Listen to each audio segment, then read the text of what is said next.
Baik, kali ini kami dari kelompok 9, mata kuliah metode perancangan 2, akan menginterview seorang arsitek yang berkaitan dengan tugas kali ini, yaitu pendekatan arsitektur. Oke, selanjutnya mungkin kita langsung aja perkenalkan dari Pak Surya. Mungkin teman-teman atau Ibu yang udah nonton mungkin sudah tahu. Mungkin lebih jelasnya bisa dijelaskan dari Pak Surya. Silakan, Pak. Ya, baik. Terima kasih ya. Jadi, sungguh sebuah kehormatan bagi saya bisa menjadi narasumber dalam tugas adik-adik mahasiswa kali ini. Jadi mungkin saya mulai dari perkenalan terkait dengan diri saya sendiri dulu ya. Nama saya Adi Surinata Prabawa. Saya sekarang merupakan dosen aktif di kampus Formadewa, tepatnya di program studi arsitektur, di mana selain sebagai dosen saya juga berpraktisi aktif sebagai arsitek ya, yang saya juga aktif di IAI Bali, dan saya sudah menyelesaikan beberapa proyek ya, terdiri dari rumah, ada juga proyek pengabdian di pura-pura, penataan desa, kawasan, villa juga ada, dan beberapa ada fungsi restoran atau kafe. Jadi mungkin itu ya untuk pengawalan. mungkin langsung saja ke pertanyaannya, Pak. Ya. Untuk pertanyaan pertama, apa yang memotivasi Bapak sehingga Bapak ingin menjadi seorang arsitek? Yang pertama yang membuat saya ingin menjadi seorang arsitek itu tentunya ada seorang figur gitu ya. Figur itu maksudnya kalau sekarang bahasa kerennya ada privilege gitu ya. Nah, kalau privilege saya itu adalah ibu saya sendiri ya. Dan ibu saya merupakan seorang arsitek yang tapi bukan arsitek seperti saya, praktisi murni, tapi merupakan arsitek birokrat. Cuman zaman dulu PU itu kan menggambarnya PU itu masih menggambar gitu ya. Dinas PU itu masih menggambar tahun 1997 itu masih menggambar. Jadi saya sering aktif melihat ibu saya menggambar. Sejak itulah saya senang akhirnya dengan gambar menggambar itu.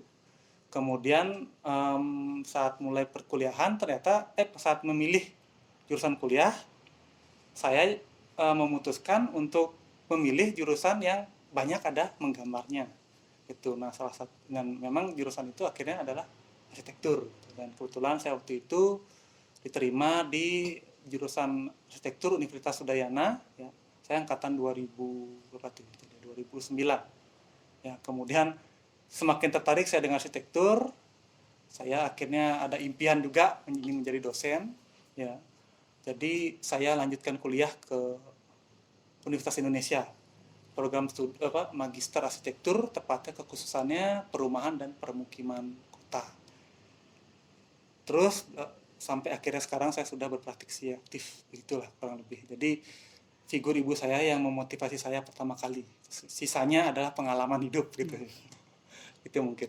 Ya, mungkin untuk selanjutnya bisa Bapak jelaskan untuk perjalanan setelah lulus dari pelajaran arsitektur. Mungkin selanjutnya dalam pekerjaan Bapak gimana? Maksudnya dalam gayanya apakah sudah sesuai dengan di tempat tersebut, misalnya pekerjaan di biru mana gitu, Pak? Bisa dijelasin. Oke, mungkin ini sharing pengalaman saya Ya, bekerja pengalaman di kantoran dulu gitu ya. Mungkin. Mungkin saya ingin mengawali dulu mungkin dari portofolio saya biar semua pada tahu gitu ya. Jadi saya itu tamat tahun 2013 ya, dari Udayana itu saya kemudian langsung bekerja. Ya, jadi saya nggak ada istirahat, cuma 2 minggu 3 minggu saya langsung bekerja. Itu saya kerja di PT Air Mas Asri. Ya, jadi PT Air Mas Asri itu merupakan salah satu konsultan terbesar di Jakarta, ya, atau salah satu konsultan tertua di Indonesia. Yang waktu itu kebetulan sedang membuka divisi di Bali untuk proyeknya Jinang Taman Sari, Bougainville Villa di Bali Pecatugraha. Nah, saya masuk dan kemudian saya kebetulan ditempatkan di 2 proyek tersebut. Ya. Nah, jadi kalau saya cerita di awal mungkin terkait dengan, karena ini mata kuliahnya apa tadi, pendekatan Metode perancangan. metode perancangan ya. Jadi metode perancangan yang saya dapatkan selama saya bekerja di PT Air Mas Asri itu adalah yang pertama selalu bergerak dari lokal ya. Aspek lokalitas itu sangat ditekankan, atau kok kita pendekatan arsitekturnya itu adalah arsitektur yang lokal Ya, itu yang pertama. Kemudian pendekatan struktur lokal itu harus juga mampu terwadahi dalam fungsi modern, gitu ya. Karena fungsi modern itu berkaitan dengan tuntutan daripada klien yang waktu itu adalah, kalau Jinak Taman Sari itu Wika Realty ya, Wijaya Karya Realty, bukan, Angkasa Pura Realty, jadi perusahaan propertinya bandara gitu. Kemudian kalau Bali Catugraha itu adalah PT BPG ya, yaitu juga membuat membuat rumah untuk ekspatriat. Nah, jadi tuntutannya mereka memang supaya tetap bisa ada Balinya, tapi mampu mewadahi fungsi yang modern. Gitu. Fungsi modern itu adalah villa itu. Ya, kemudian ada tadi yang Jinak Taman Sari itu adalah kondotel, gitu ya. Nah, jadi itu selalu ditekankan. Memang ada kesulitan juga di dalam menggabungkan antara lokal dan fungsi modern itu. Maka dari itu saya di Air Mas Asri itu dulu metode perancangan adalah apa istilahnya, zigzag atau try and error. Ya, jadi kita meramu dulu, ya, kita presentasi, ada revisi, ya seperti kehidupan kita di kampus lah. Ya, habis itu ya ramu lagi, revisi sampai akhirnya menemukan formula yang paling cocok atau gambar yang paling cocok bagi si klien. Nah, seperti itu. Nah, di sini yang saya ingin garis bawahi juga di PT Air Mas Asri itu adalah suasana bekerjanya. Di sana antara manajer saya, bahkan senior arsitek yang dari Jakarta itu kayak seperti tidak ada jarak. Saya diberikan ruangan untuk diberikan kesempatan untuk merancang ruang A gitu misalkan. Saya benar-benar dikasih kebebasan di sana. Mereka hanya mengarahkan, Surya harus buat ini. Saat berdiskusi mereka juga tidak selalu menjegal dulu, berusaha mencari positif daripada apa yang sudah saya buat. Itu diambil, kemudian mereka masukkan positif mereka. Jadi kita kayak istilahnya diskusi yang saling mengisi di sana. Nah, itu salah satu faktor juga dalam perancangan supaya kita bisa berprogres lebih cepat. Karena suasana itu kan mempengaruhi mood ya. Orang desainer tuh kalau moodnya nggak bagus ya akan lama sekali keluar perancangan yang memang dibutuhkan. Gitu. Nah, kemudian saya S2, tamat S2 saya sempat kerja di Popodanes. Ya, Popodanes Arsitek yang di Hayamuruk ya, dekat kampus depannya. Itu kalau di sana pendekatannya mirip ya, kok di sana istilahnya bilang regionalism. Ya, jadi kita gayanya selalu regionalism dan metode perancangannya itu try and error juga. Ya, apa istilahnya? Yaitulah revisi meeting sampai ketemu yang benar-benar diinginkan gitu. Nah, cuman kalau di sana itu metodenya, karena kalau di Air Mas Asri kan agak ini ya, kita memang strict waktu, tapi waktunya itu benar-benar yang udah disepakati. Nah, kalau di Popodanes Arsitek itu sangat cepat. Sekarang dikasih kita sekarang ketemu klien lagi 2 hari sudah bisa kirim gambar. Nah, metode perancangan jadi supaya cepat adalah Pak Popo itu selaku prinsipal akan membuat sketsa, ya, jadi dibuatin sketsa dengan menggunakan penggaris skala, ya. Nah, jadi sketsa itu dibuat dalam kertas side. Nah, jadi sketsa. Nah, kemudian sketsa itu akan didiskusikan dengan junior arsitek yang ditugaskan dan senior arsitek berdua biasanya. Nah, itu kemudian kita diskusi. Jika sudah oke, senior arsitek dan junior arsitek akan membagi tugas, yang mana mengerjakan area mana, yang mana mengerjakan area mana. Jadi kita berangkat dari sketsa itu, membuat denah. Selebihnya tanpa potongan sampai ke 3D konsep ya. Jadi konsep itu benar-benar kita yang ngembangin dulu selama 1 hari ya. Besoknya pagi-pagi baru meeting sama prinsipal Pak Popo sendiri. Kalau Pak Popo oke, akan lanjut ke gambaran lebih detail. Jika tidak, kembali lagi kayak tadi, revisi dengan berbasis sketsa daripada Pak Popo. Begitu. Kalau di Air Mas sebenarnya juga berbasis sketsa, cuman kalau saya waktu mulai bekerja itu sudah lebih terukur sketsa, maksudnya udah dalam bentuk sketsa AutoCAD. Jadi nggak yang sketsa Pak Popo masih pakai pensil. Nah, jadi benar-benar biar cepat katanya. Tapi emang cepat sih, lebih ekspres. Nah, itu mungkin. Ya, mungkin biar nggak jauh dari pembahasan kita, ini kan ada salah satu proyek Bapak, yaitu YN. Nah, itu adalah rumah tempat tinggal Pak ya? Iya. Ya. Nah, boleh tahu nggak Pak, pendekatan apa aja sih yang Bapak gunakan di rancangan tersebut? Pendekatan yang saya gunakan yang pertama tentunya adalah pendekatan fungsional.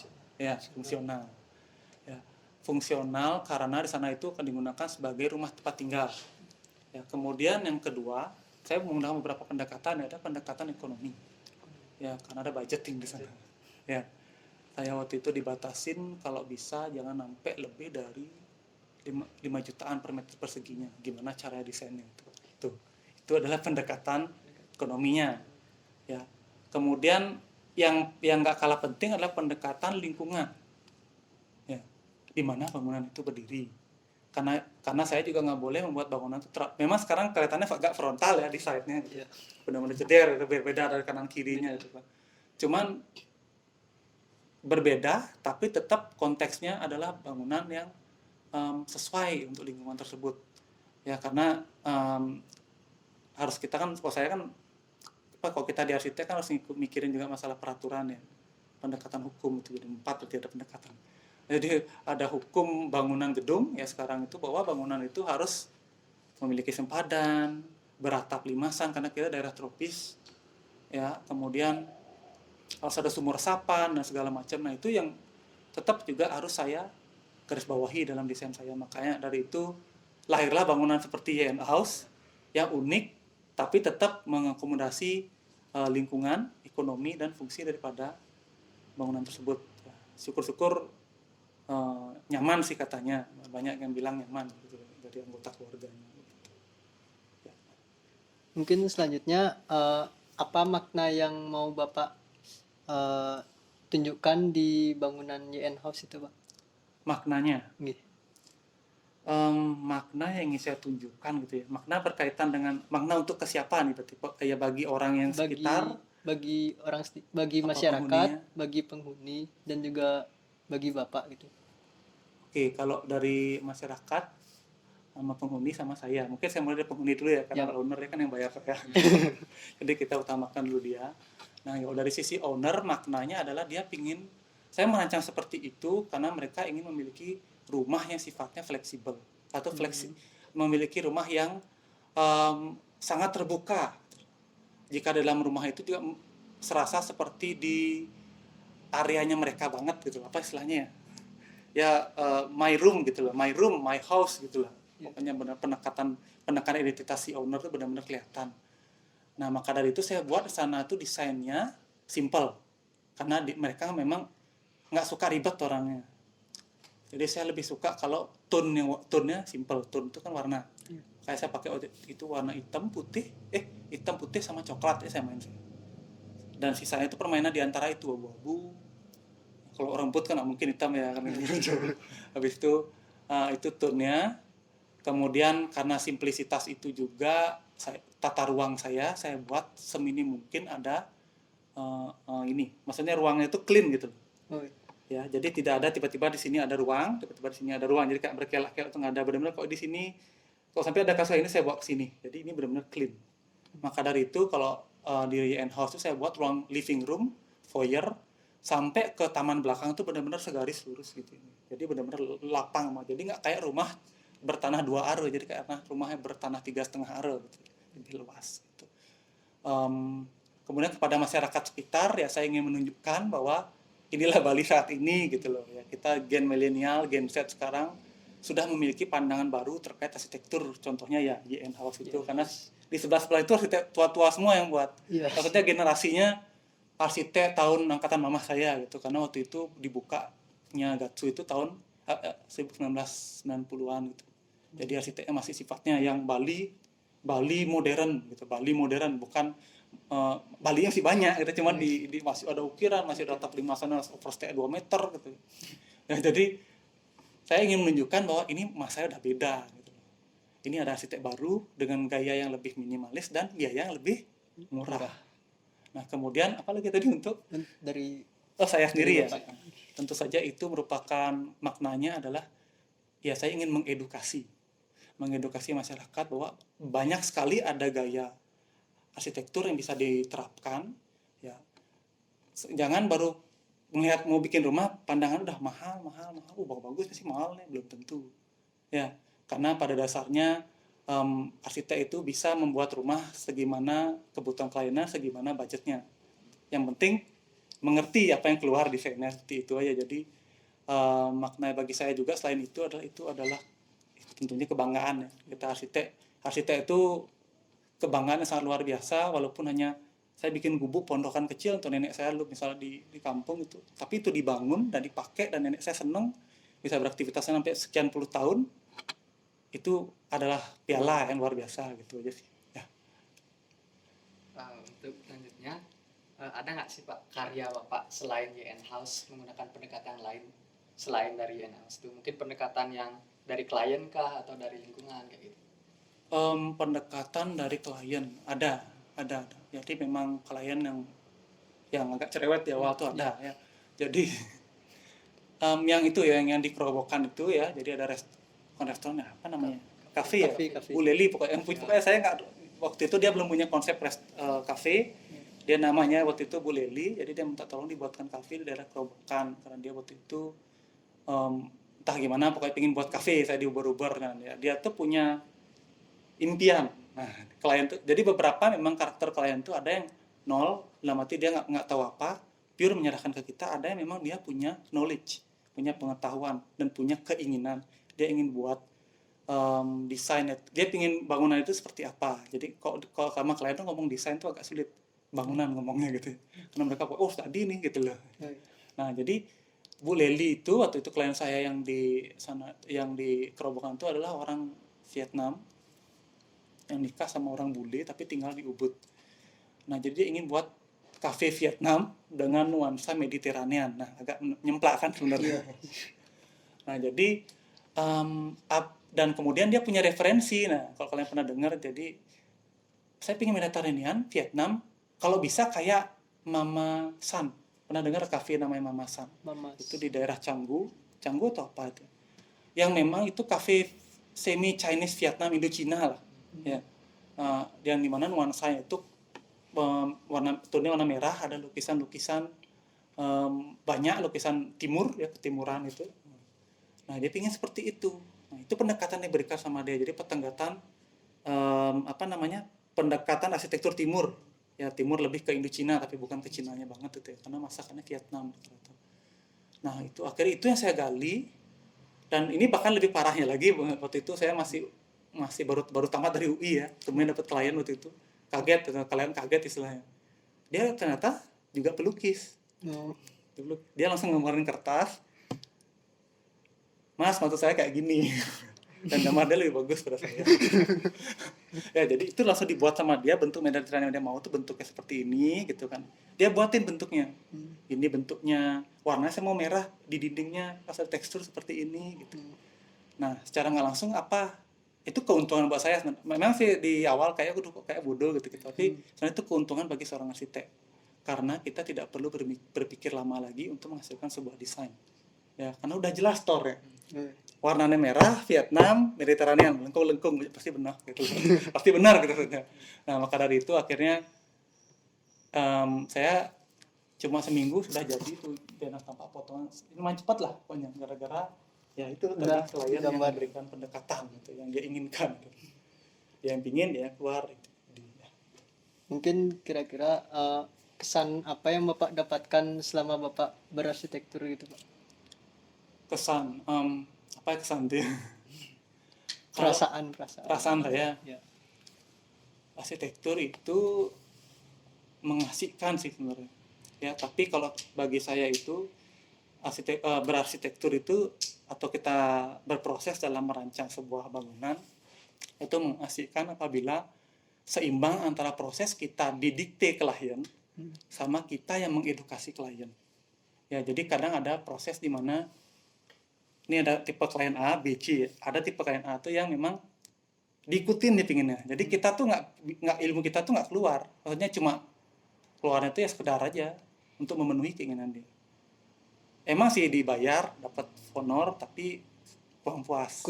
Ya, yang puas menurut saya tuh adalah berarsitektur itu harus yaitu kita saling mengisi gitu. Dia memberikan kita ide, kita memberikan solusi bagi mereka.